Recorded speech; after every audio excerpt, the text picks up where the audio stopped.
Hope you're wavy. Hope you're gravy. Housekeeping. I just want to say that I make music.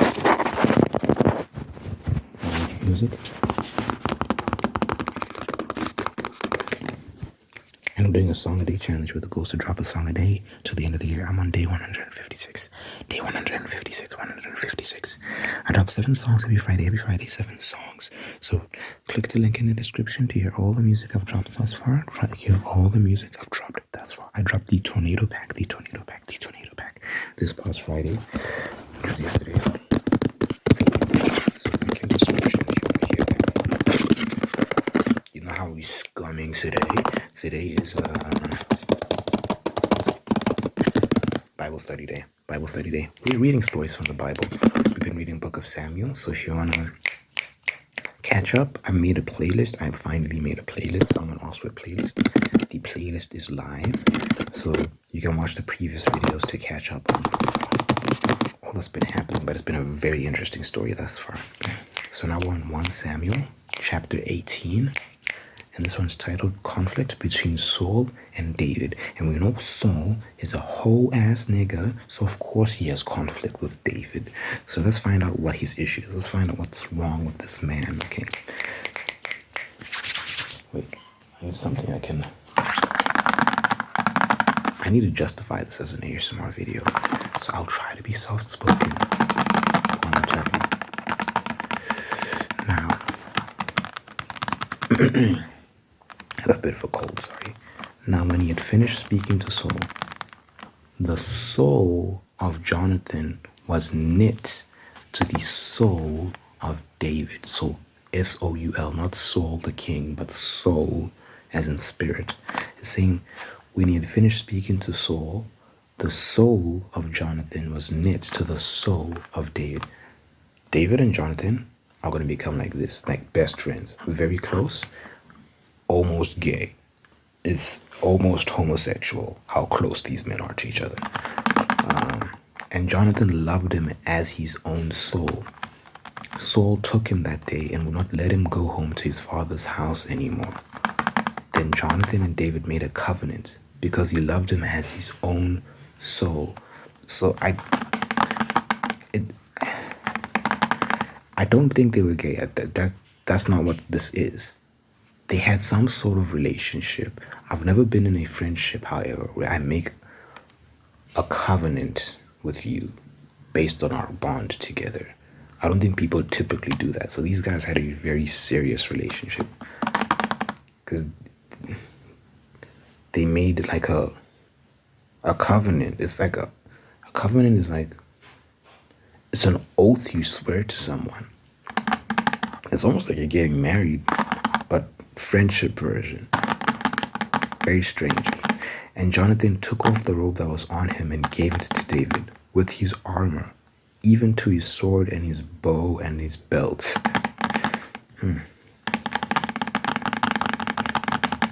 Okay, so let's read the notes.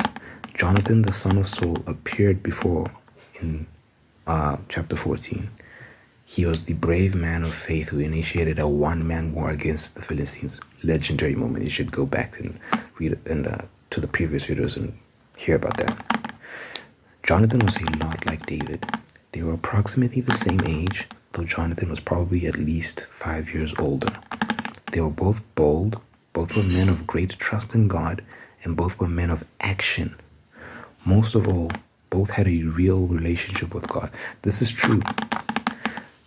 Jonathan, unlike his father, clearly had faith in God, like a lot of faith in God, and he saved Israel several times because of his faith. And David was exactly the same. So that might have been something that they both were, whoa, like, you know, like the Spider-Man picture, like they're like, whoa, and like pointing at each other. That. At the same time, Jonathan and David were different. Jonathan was the firstborn son of a king, and David was the last-born son of a farmer. Interesting. This made Jonathan more than a prince. He was the crown prince. By everyone's expectation, Jonathan would be the next king of Israel. Interesting. Oh, I never thought about that. That's deep. Because David, if you watch the previous video, David was anointed as king in secret by Samuel the prophet. No one knows this. No one knows why Samuel took David from his family and brought him to King Saul. He was just brought to King Saul, and Saul immediately started liking him because David would play the harp to help with Saul's spiritual age. Because Saul essentially has been possessed by demons, and whenever David plays his harp, because every now and then Saul will have episodes where he's not feeling well, and whenever David plays his harp, because David's really good at the harp, that episode will leave him. So Saul kept David around for that reason, but he doesn't really know that David has been anointed by God to be king. And I don't think Jonathan knows that either. But Jonathan just really likes David. But Jonathan's technically the one who's supposed to be king, but David's going to be king, so we'll see how that works out. So in regards to Jonathan's and David's souls being knit together, Jonathan heard David give an extended explanation of his heart, his faith in the living God, and Jonathan knew that he and David had the same heart. They could not be such close friends until Jonathan knew that about David. The way most people think, Jonathan was the one who had the most to fear from David's success, yet he loved David because of what they had in common, a relationship with the Lord God. And that was bigger than any difference they might have.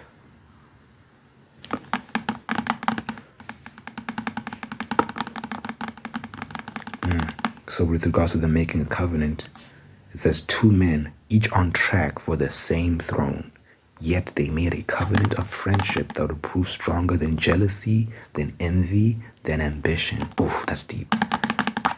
Their friendship was above all those things. When Jonathan gave David the robe and his armor, he said by this action, "You will be the next king of Israel." Oh, okay. "You should be dressed and armed as the crown prince. God's hand is on you, and these rightfully belong to you." Because Jonathan was surrendered to God, he could see the hand of the Lord upon David. So Jonathan didn't even need to know that God anointed him, that Samuel had anointed him in some secret ritual that no one knew about. He didn't need to know all that. He could see God's presence on this guy. He could see God's hand on this guy. Like, he could just tell. Because he's also close to God. So he could sense it. He's like, the Lord is with this one. The force is strong with you. So he was like, yeah, you're going to be king, bro. Interesting. He knew David's destiny and was perfectly willing to set aside his ambition to honor the Lord's choice. That's beautiful. That's like Jonathan is so different from his father. His father's a bum. He's like, you know what? If you're the one God has chosen, I'm not going to fight that.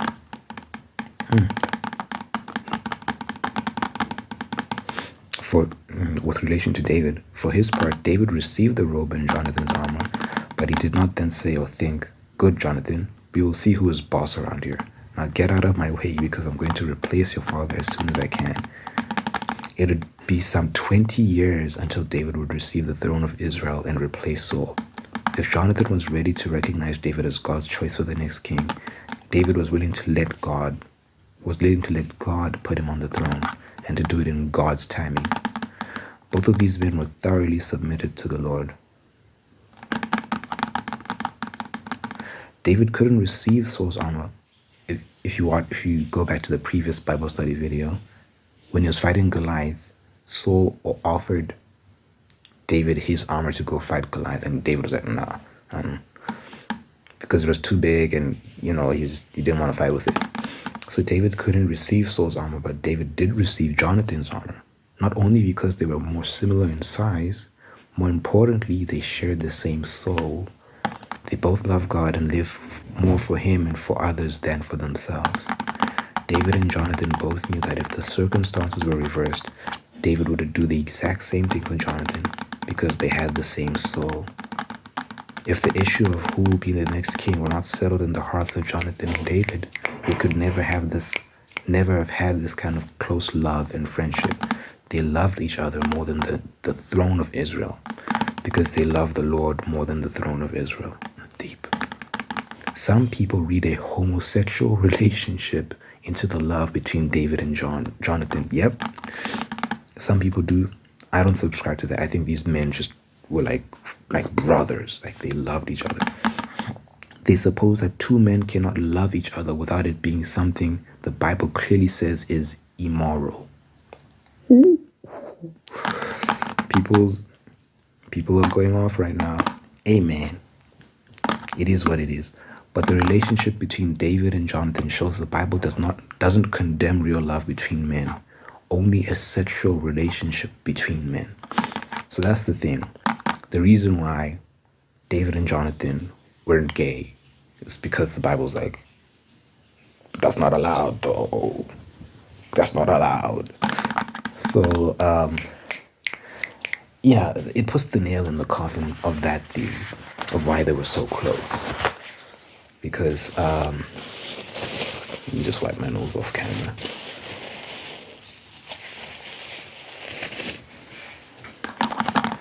A lot of people have speculated, like, why are these guys so close? It's a bit uncomfortable how close they are. But these guys were like this. But it's possible for men to love each other, like really love each other and not be gay. Like we have to get to that point, guys. Like in our maturity, where we can recognize real love between men without it being homosexual. Okay. Now we've left the notes. We're going back to the story now. So David went out wherever Saul sent him and behaved wisely. And Saul set him over the men of war, and he was accepted in the sight of all the people and also in the sight of Saul's servants. Now it had happened as they were coming home, when David was returning from the slaughter of the Philistine, Goliath, that the women had come out of all the cities of Israel, singing and dancing, to meet King Saul with tambourines with joy and with musical instruments. So the women sang as they danced and said, Saul has slain thousands, and Saul has slain his thousands, and David his 10,000s. Then Saul was very angry, and the saying displeased him. And he said, they have ascribed to David 10,000s, and to me they've only ascribed thousands. Now what more can he have but the kingdom? So Saul eyed David from that day forward. So clearly the homie was jealous, because listen, when the bitches come out and they're singing, dancing, and they're singing David's praises, and they're like, yeah, Saul did this, but David did that. Like, that's gonna, if you're a man with a big ego and you're far from God, of course that's gonna piss you off.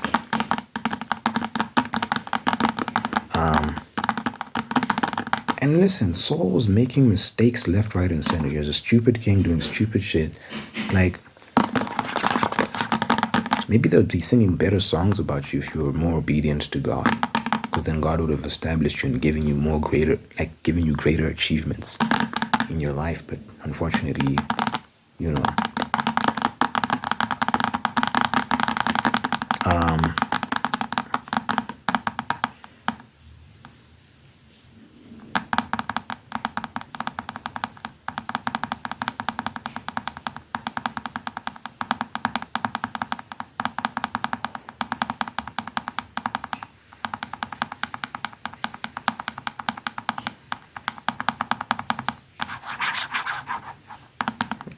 I'm just looking at the notes.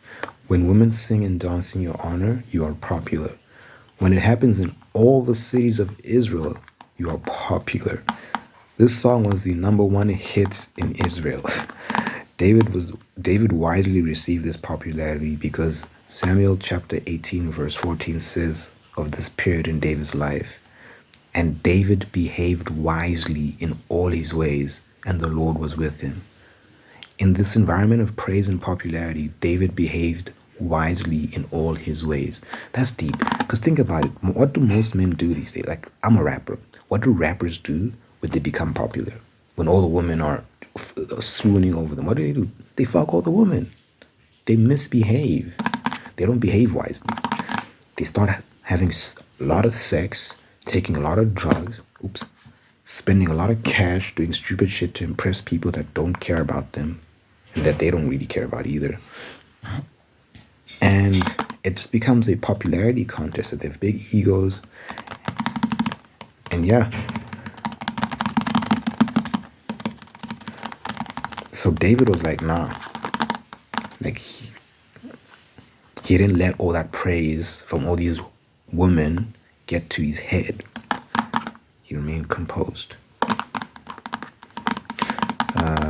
When you are praised and popular, it isn't wise to let it go to your head. David was happy to hear these affirming words, but he didn't let it dominate his thinking or change his opinion of himself. He kept the heart and the mind of a shepherd, even in a season of great success. This wasn't easy. This was a test, one that the devil wanted to use to bring David down, and one the Lord wanted to use to build David up. David never received this kind of affirmation when he kept the sheep. The sheep never danced and sang a song praising him. Now, David faces the challenge of success. Many people who handle adversity well enough fall under the challenge of success. Ooh. So there are a lot of, that's a deep quote. Many people who handle adversity well enough fall under the challenge of success. So it's like, you can do well under hard times, right? Like, you can be good at managing life's challenges. But the moment you get a little bit of success, you go crazy. That's what happens to a lot of people. They can handle loss, like the death of loved ones. They can handle financial crisis. They can handle lies and backstabbing. They can handle this and that. But let them taste success, and it gets to their heads and corrupts them. That's crazy. You'd think it would be the other way around, but no. So you need to be good at both, at the hard times and the good times as well, accepting both success and failure, success and hardship. But because David could be so content and so happy before the Lord in keeping sheep with no praise or popularity, it put his heart in the right place to handle it when he received praise and popularity. Out in the shepherd's field, David had his heart set. I'm doing this for the Lord. I love the Lord, and my reward is from him. Because his heart was right in the shepherd's field, David behaved wisely in all his ways when praise and popularity came.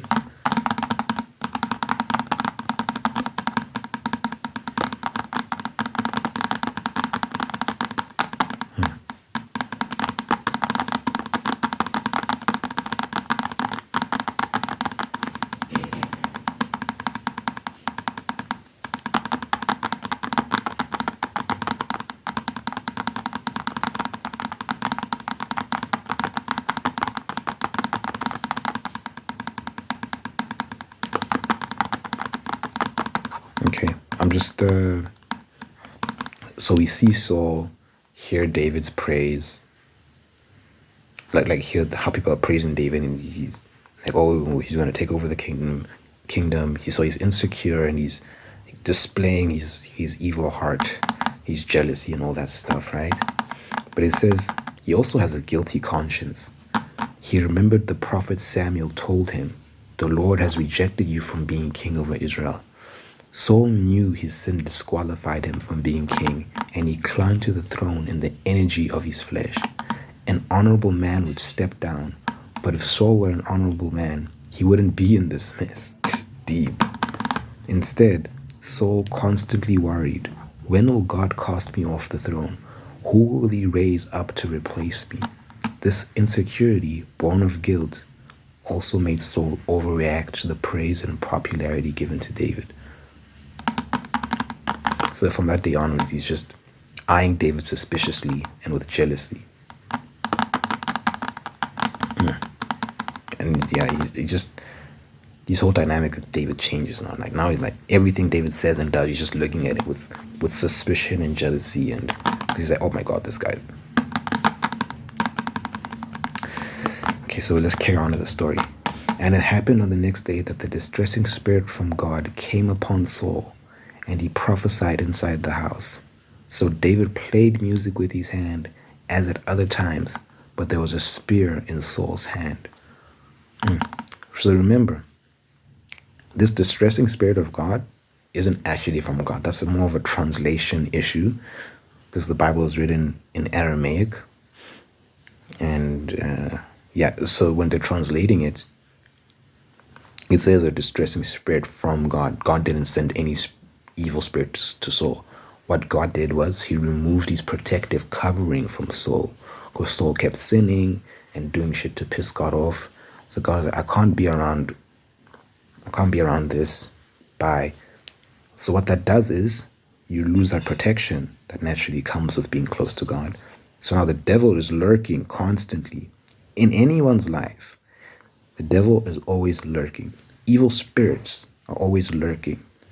If you move far away from God, you move away from his protection, these spirits naturally enter your life. That's what happened to Saul. He left the protection. Immediately the spirits entered him. And he's just been plagued by them ever since that day. So you have these fits where they'll seize him, and it's like he literally become ill. And they didn't describe exactly how it happened to him, but I'd imagine it's like he's having an episode of some sort of breakdown or something. And then David would come and play his harp. We'd play music for Saul, and it would ease him out of that state. But this time, Saul had a spear in his hand while that was happening. So let's read the notes. Why would a distressing spirit make Saul prophesy?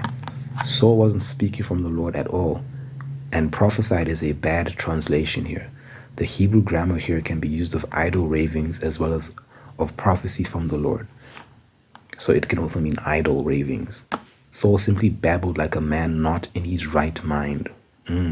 So that when it says he prophesied, that was a translation issue. He was basically babbling, talking shit.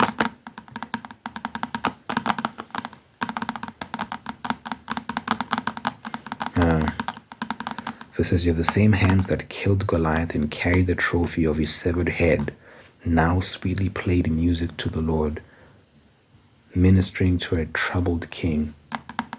David obviously had skillful hands, both in war and in music ministry. More remarkable was his humble heart. Most men, after the fame that came to David, would consider this kind of service beneath them. David was a general in the army, famous in all of Israel, and had women dancing and singing his praises. Yet he faithfully performed the job of personally ministering to Saul in music. David held a harp and played music with his hand, but there was violence in Saul's hand. So we continue with the story.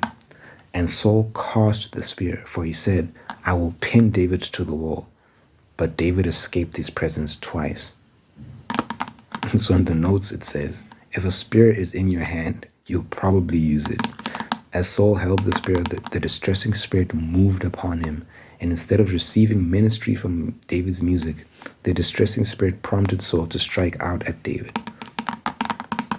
We must say that the distressing spirit did not make Saul do this, but the spirit prompted it. Saul was able to choose, will I do this or not? And he chose to cast the spear. So it says, the music used to heal Saul, used to soothe him. Now it is of no effect at all, and Saul even responds to David's music ministry with a murder attempt. So before it used to cool him off, used to calm him, return him to his normal state. Now it made him murderous. He tried to kill David when David was trying to calm him down. David's music or heart did not change. Saul did, and for the worse. Saul refused to receive from David's ministry, and that refusal set the stage for this kind of violence.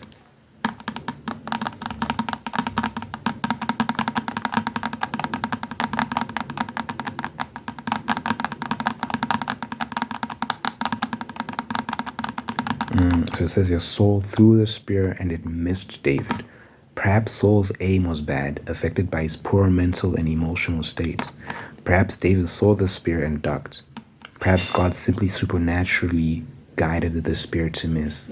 However it happened, the spear missed and was on the floor, and David escaped his presence.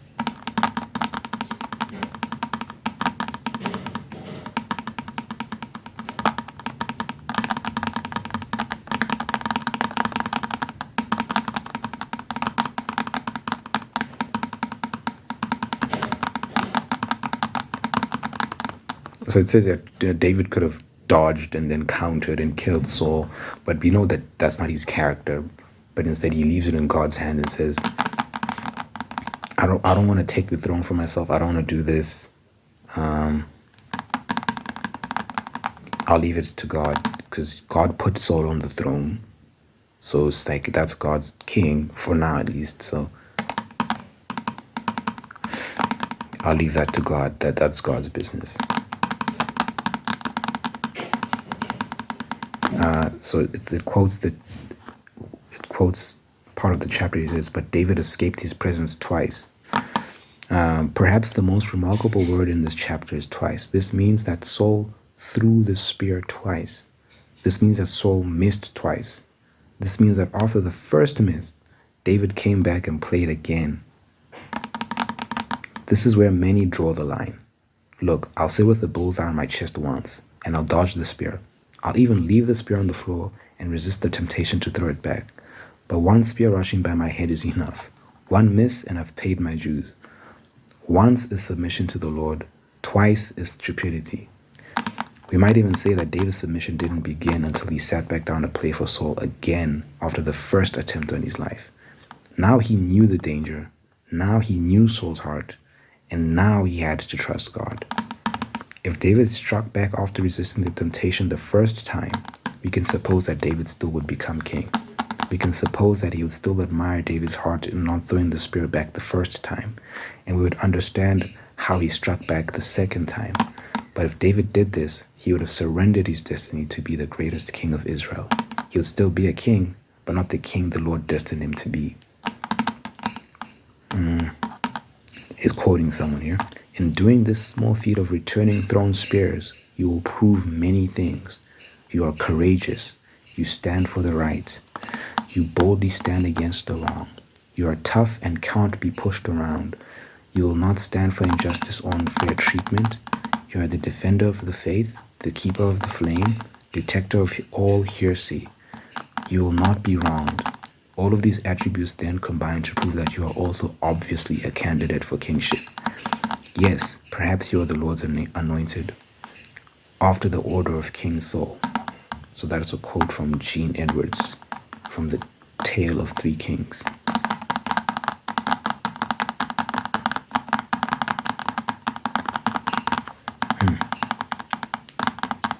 Okay, now we continue with this chapter. "Now Saul was afraid of David because the Lord was with him, but had departed from Saul. Therefore Saul removed him from his presence and made him his captain over 1,000. And he went out and came in before the people. And David behaved wisely in all his ways, and the Lord was with him. Therefore, when Saul saw that he behaved very wisely, he was afraid of him. But all Israel and Judah loved David because he went out and came in before them."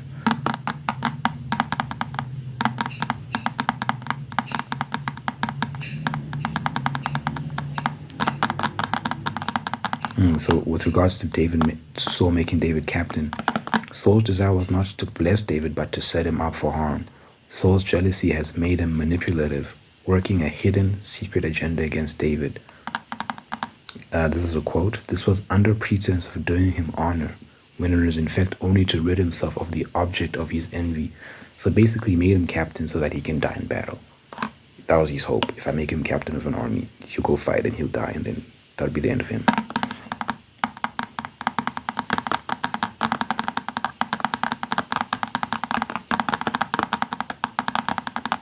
So with regards to him saying David behaved wisely, there's all this stuff going on. The king is jealous of you. You've got an enemy who's the king, and you're living so close to him.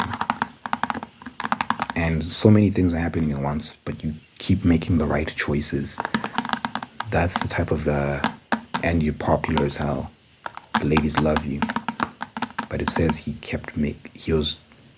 made wise decisions.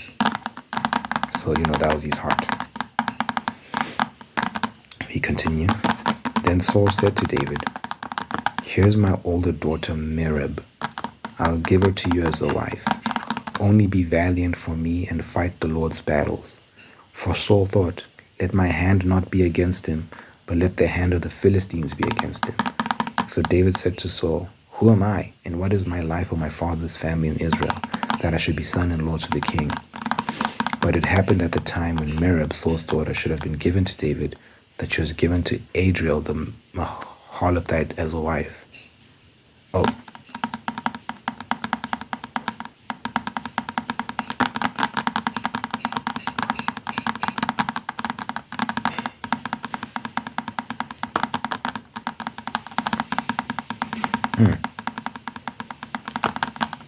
So in the notes it says, the marriage offer seemed like a gesture of kindness and goodness on Saul's part. David was supposed to believe, Saul has forgiven, he has let bygones be bygones. He threw 2 spears at me before, but all of that is over now. But Saul didn't think that way at all. In his heart was a different motive. This was a trap because of the dowry that Saul would demand. In that day, a dowry was required whenever a man married. The dowry was paid to the bride's father, and the more important and prestigious the bride and her family, the higher the dowry price. So if you don't know what a dowry is, it's a bride price. It's the price you pay for marrying a girl to that girl's family. In South Africa, we still do that today. If you find a girl that you like and you want to marry her, you have to pay the family. You can pay them in livestock or you can pay them in cash, but you have to pay. It's more of an African thing. So, if you're marrying like a white girl or like girls of other cultures that aren't African, you probably won't have to do that. Even some black girls, if their families aren't super traditional, you won't have to do that. But it's still a thing. And I'm sure it's a thing in other cultures around the world as well. Since David was from a humble family, there was no way he could pay the dowry for the daughter of a king. Saul knew this and will demand that David kill 100 Philistines as a dowry. Saul figured that the job was too big and too dangerous for David, and he would be killed gaining the dowry to marry a king's daughter. Saul still wanted David dead and gone, but now, instead of throwing spears himself, he used cunning manipulation to have David killed. He thought, the Philistine spears and swords are just as sharp as mine. I can let them do the work for me. From a fleshly standpoint, this is a pretty smart plan on Saul's part.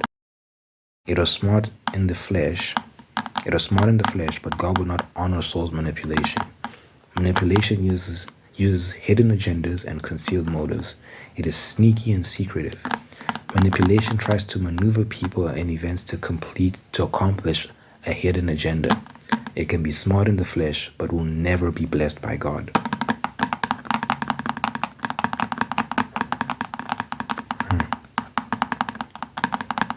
So David was not outmaneuvering Saul.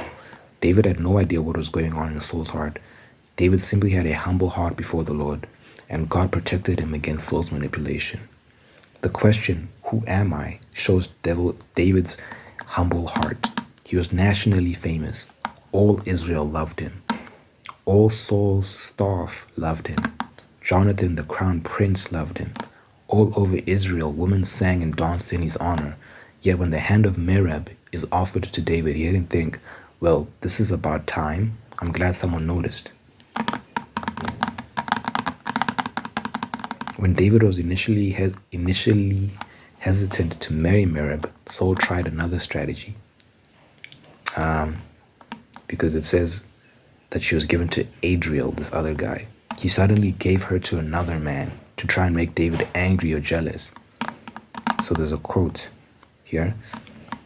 Saul treacherously withdrew the offer as the time of nuptials approached, the intention being to arouse his ardent spirit to retaliate and so become liable to the charge of treason.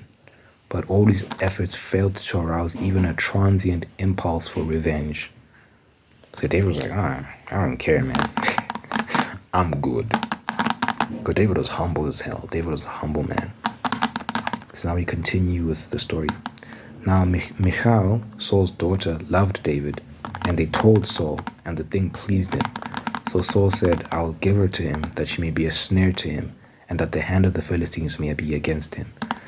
Therefore Saul said to David a second time, You shall be my son-in-law today.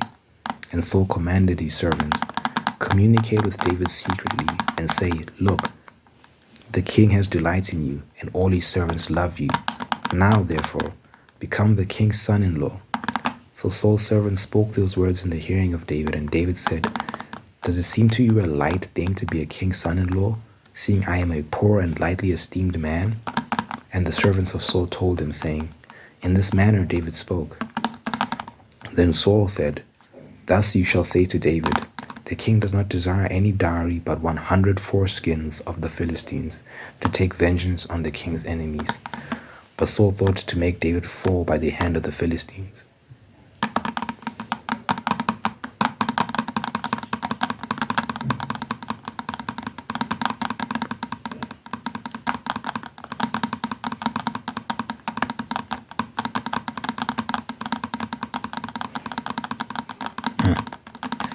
So it's quoting here, that she might be a snare to him. This may be meant in two ways. These are the notes, by the way. First, Saul obviously wanted David to be snared by the dowry. But it may also be that Saul knew Michal's character and heart, and knew that she would be a snare for him as a wife. So he knew his daughter. He was like, this bitch is shiesty. So she would also be scheming and plotting on David as well. That's why he wanted Michal to marry David.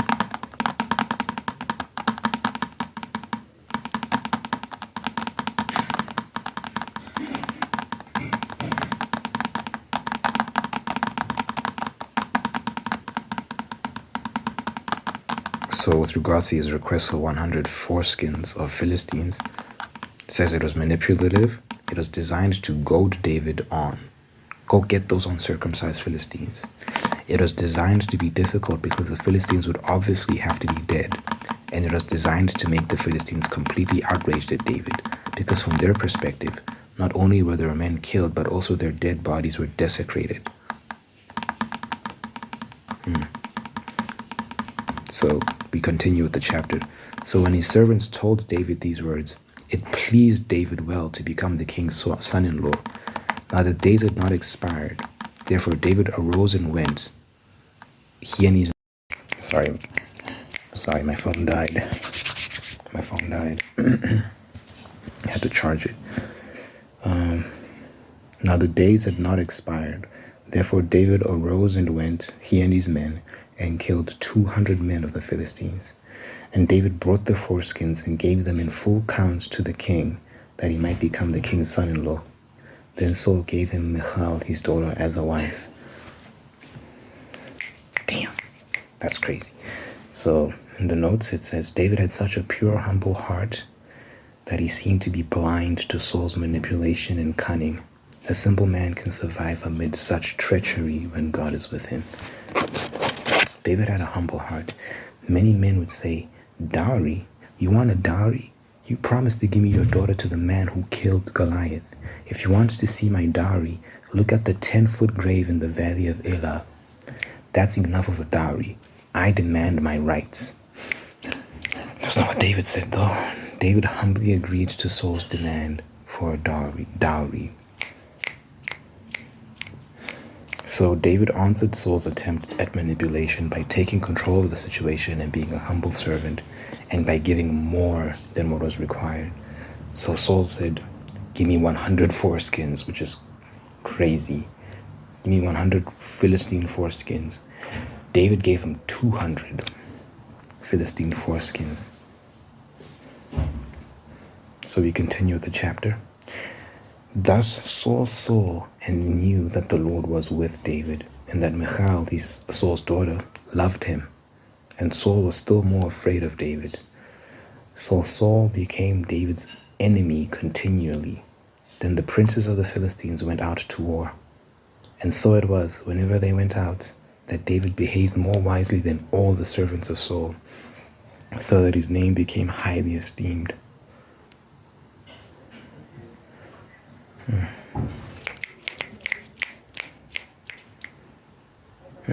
So it says here, it's quoting, then the princes of the Philistines went out to war. Then it makes commentary. Saul's cunning plan against David continued. No doubt the Philistines went out to war against David in retaliation for what they felt was a terrible disgrace against the Philistine people. That wasn't a feeling, that it was a terrible disgrace against the Philistine people. Rightfully so, the Philistines are trash, at least back then. So Saul wanted to make David a marked man, and he succeeded. If you're a marked man, you have a price on your head, basically. People are out to get you. Saul's plan had completely backfired. David was not only alive, but also more popular and closer to the Lord than ever. Saul isn't finished and will use more manipulation, cunning, and outright violence to attack David. So David's a G, man. David's like, Saul's being a bitch and using all these tricks and manipulation and straight up just evil tactics to try and kill David. And David's just bobbing and weaving and ducking and avoiding all of it because God's on his side. So yeah, that's the end of the chapter. That's chapter 18. So what are some takeaways we can get from this? In the midst of high popularity, high success, and everything in life is just going well for you, never lose your head. Remain humble and act wisely. You're never permitted to overindulge in certain things. You're never permitted to act foolishly. So always keep that in mind. And you'll have many blessings in this life if you can do that. So David, although constantly being presented with a lot of temptation, women, money, fame, all this stuff, he was humble, and he'd been prepared for it his whole life. That's another thing. David had been prepared. He'd been taking care of sheep. He was used to those humbling experiences. A lot of people want success, myself included, but you have to ask yourself, are you ready for that success and what comes with it? It doesn't matter what it is you're going for exactly. Just ask yourself, are you ready for that? Mike Tyson said something. He said, God will punish you by giving you what you want and showing you that you're not ready for it. So if you're out here being arrogant and being, I deserve this and I deserve that, sometimes God will give it to you here. And you'll learn the hard way that you're not ready. And we've seen that so many times, right? So many success stories that end up in tragedy, where it's like people get famous very quickly and it hurts them more than it helps them. We see that with celebrities all the time. These people that become celebrities at 10 years old, they look at them now, all of them, the Hannah Montanas and the Justin Biebers and the yada, all these people. We saw that what happened in their lives and the weird stuff they ended up getting into and doing, and how they're lashing out in public and this and that, because it's like, it's too much. They were not prepared for that. But that's like ultra fame, right? That's not everyone's experience. So you have to relate it to yourself and where you're at in life. Maybe it can be the promotion that you've been begging for.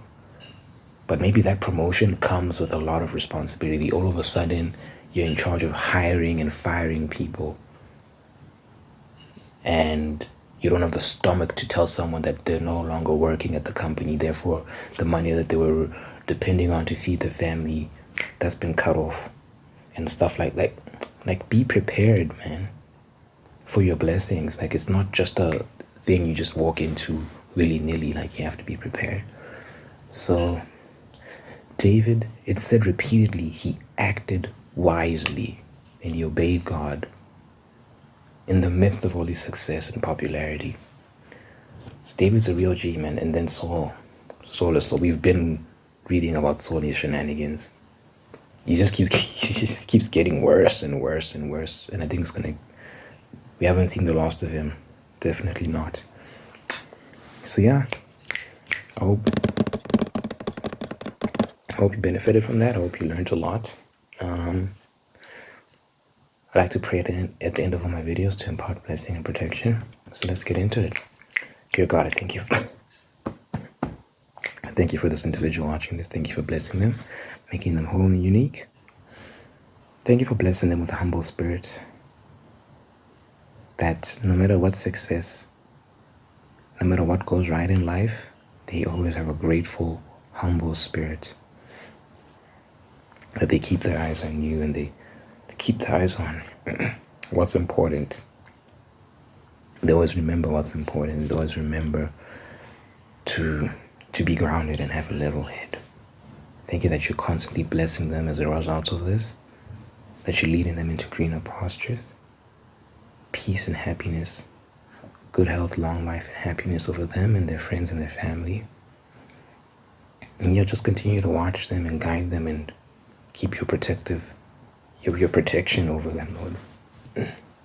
Crikey. In your mighty name I pray. In Jesus' name I pray.